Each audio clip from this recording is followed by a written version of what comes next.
Sa El Filibusterismo, ibinunyag ni Rizal ang isang lipunang sinira ng pang-aabuso, kasakiman at kapangyarihan. Ito ang kwento ng bayan na lumalaban sa korupsyon.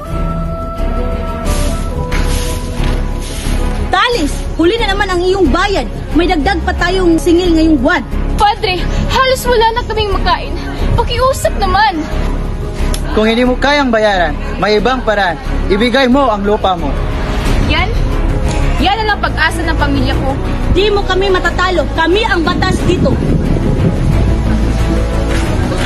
Kailan kaya matatapos ang ganitong pagkapo?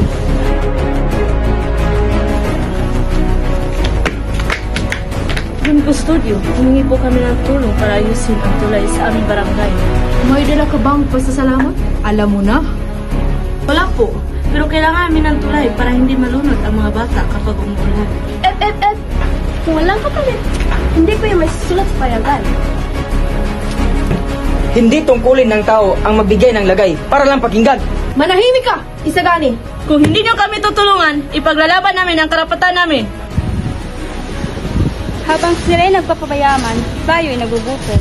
Yung lupa ko kukunin rin ng mga praile. Paano na kami? Hoy, huwag kayong magsalita sa pamahalaan. Gusto nyo bang hulihin ko kayo? Mas takot kami, hindi kami bulag. Ito ang bunga ng korupsyon. Pahirap, pang-aapi at kawalang pag-asa. Hindi pwede ang puro salita. Simon! Gusto mong maghiganti? Pero pagliligtas ba yan? Basilio, kung hindi natin gigisingin ang bayan, mananatili silang alipin. Kung gagamit tayo ng dahas, sino ang pinaglalaban natin? Ang sarili ba o ang bayan?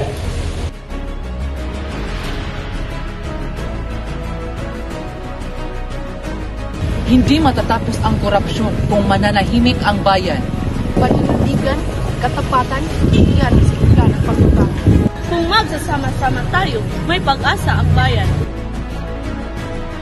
Ang katotohanan ng ilaw ay hindi kailanman mawawala.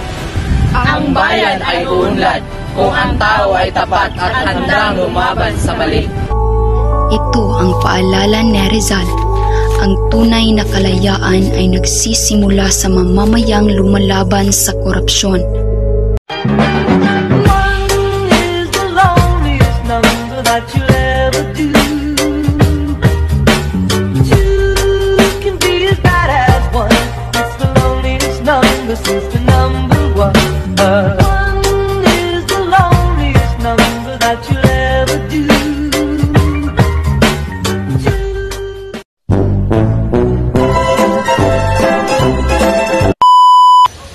Simon, gusto mong maghiganti? Pero Ito ang bunga ng korupsyon. Paghirap, pang-aapi at kawalang pag-asa.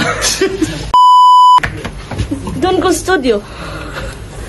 Bayan, may dagdag pa tayo ngayong...